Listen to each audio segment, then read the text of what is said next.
है कि मेरी तैयारी नहीं है, तो फिर मेरा ख्याल में उसको अपने ओहदे से इस्तीफ़ा दे देना चाहिए, क्योंकि ये उसकी ड्यूटी है और उसने तैयार होकर आना है।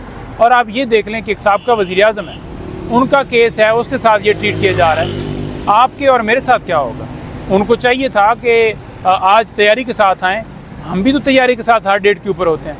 पहले जो है इतने दिन जो हैं वो जज साहब की बीवी की नज़र हो गए कि वो बीमार हैं, फिर प्रोसिक्यूटर साहब जो हैं उन्होंने बहाने बनाए, तो ये आज फिर वही बहाने बनाए जा रहे हैं। उनकी बेल मेरिट के ऊपर सुननी चाहिए ताकि फ़ैसला हो, इंसाफ उनको मुहैया हो। यानी ये एफआईए की टीम का ना आना आप समझते हैं कि ये बदनीयती की जो है ना? देखें, जो भी नहीं आता जिसकी ड्यूटी है वो बदनीति है इस वक्त, क्योंकि वाज़ेह तौर पर उनकी ड्यूटी में शामिल है कि जो उनकी ड्यूटी है उसने अदा करनी है। और दूसरे नंबर पर इस अहमियत का, इस जो अहम तरीन केस जिसमें पूरे पाकिस्तान की इज़्ज़त को उछाला जा रहा है, जो कि ये खुद कहते थे कि पाकिस्तान की बदनामी हुई है, अब ये ट्रायल चला के हर रोज़ मीडिया के ऊपर बात हो रही है, टॉक शो हो रहे हैं, तो अब बदनामी नहीं हो रही। बात यह है कि बदनामी तो उस वक्त ही होगी जब उन्होंने धमकी दी और हमने उनकी धमकी कबूल कर ली। अच्छे हैं और उनसे गुजारिश यही की है कि समाअत की जाए। उसकी रीज़न ये है कि कल जब अटक जेल के अंदर जो प्रोसीडिंग कल चलाई गई थी और उसमें जज साहब ने वाज़ेह तौर पर कहा कि कल जो है मैं इस केस के ऊपर समाअत हर सूरत करूँगा, क्योंकि ये हमारी तरफ से रिक्वेस्ट गई कि मुसलसल डिले टैक्टिक्स की गई। हर दफ़ा कोई ना कोई बहाना बनाया गया, पेट ख़राब है, तैयारी नहीं है, कभी बहाना बनाया गया जी कि कोई बीमार है। तो लिहाजा दरख्वास्त सुनी जाए और जो भी फ़ैसला आना है, चाहे हमारे हक़ में हो या चाहे ख़िलाफ़ हो, लेकिन फ़ैसला तो आए। आज वही हुआ कि दूसरी तरफ से प्रोसिक्यूटर साहबान की तरफ से कोई जूनियर भेजे गए, पहले अब्बासी साहब भी आए और उन्होंने कहा जी कि सुप्रीम कोर्ट में बिज़ी हैं। बात यह है कि हमारे भी कोई 9 केसेस तो आज डीबी में लगे हुए हैं, उसके अलावा केसेस भी इस्लामाबाद हाई कोर्ट के अंदर पेंडिंग हैं। तो जब 3 प्रोसिक्यूटर हायर हैं, उनमें से एक बंदे की तो ड्यूटी होनी चाहिए थी कि वो कम से कम यहाँ पर होता, जो दलाइल दे सकता या नोट कर लेता या बाद में आके दलाइल दे देते।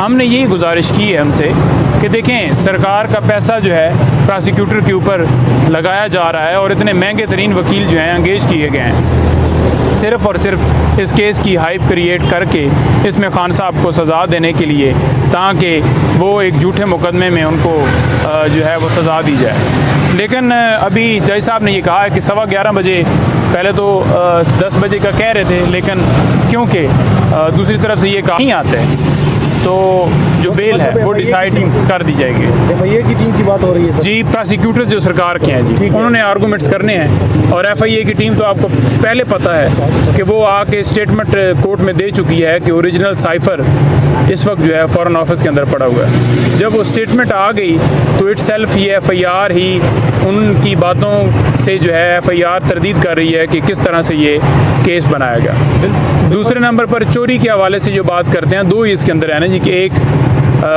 साइफ़र जो है वो इस्तेमाल किया गया, वो तो उन्होंने खुद बता दिया कि साइफ़र ओरिजिनल उधर पड़ा है। चोरी के हवाले से प्राइम मिनिस्टर जो है वो खुद नहीं चोरी करता है इसको, या उसका वो खुद कस्टोडियन नहीं होता। यानी कि अगर ये इल्ज़ाम लगाया जा रहा है कि उसने चोरी की है, तो प्राइम मिनिस्टर ऑफिस का जो स्टाफ है वो वहाँ पर मौजूद होता है, उसने सारी वो कस्टोडियन होता है, मिनट्स ऑफ मीटिंग्स हैं या वहाँ पर कोई और डॉक्यूमेंट्स है।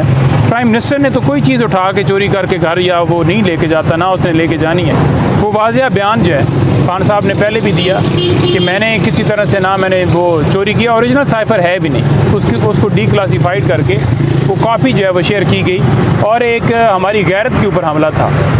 उन्होंने वाज़ेह कहा कि देखें, आप बिल्कुल बताएं, मैंने पहले भी बताया कि इसके अंदर 3 जो इसके अंदर जो इन्वॉल्व हैं, जिन्होंने ये सारा केस छुपाने की कोशिश की।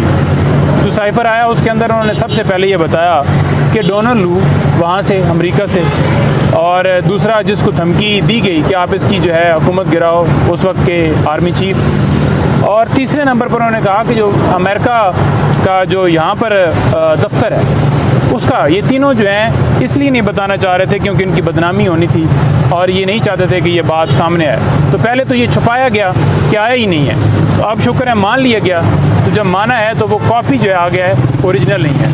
क्या समझ देखिए, मैं ये समझ रहा हूँ कि आज खान साहब की ज़मानत हर सूरत होनी चाहिए, लेकिन साथ साथ ये बता दूं कि जो इलेक्शन कमीशन रोज़ाना ये कह रहा था कि सदरे हम तारीख देंगे, कल जो लेटर लिखा है उसमें सदर पाकिस्तान ने वाज़ेह तौर पर जो है वो बात क्लियर कर दी है कि आइन की रूह से 90 दिन के अंदर अंदर इलेक्शन होने हैं, और वो 6 नवंबर का उन्होंने डेट भी बताई है कि उस दिन इलेक्शन होने चाहिए। शुड का लफ्ज़ इस्तेमाल किया है, उन्होंने अपना जो है वो एक हक अदा कर दिया है। अब ज़िम्मेदारी है इलेक्शन कमीशन के ऊपर कि वो बजाय ये कि सुप्रीम कोर्ट हुक्म दे, वो हुक्म दे, ये करें, मुशावरत हो, तो वो तो उनका जो है वो एक उनके ऊपर तौहीन अदालत और आर्टिकल 6 लगता है, जो कि अभी तक नहीं लगा। जो लगता तो शायद जो है आज ये बहाना ना बनाया जाता। तीसरी बात ऐड करता जाऊँ कि नवाज़ शरीफ साहब के हवाले से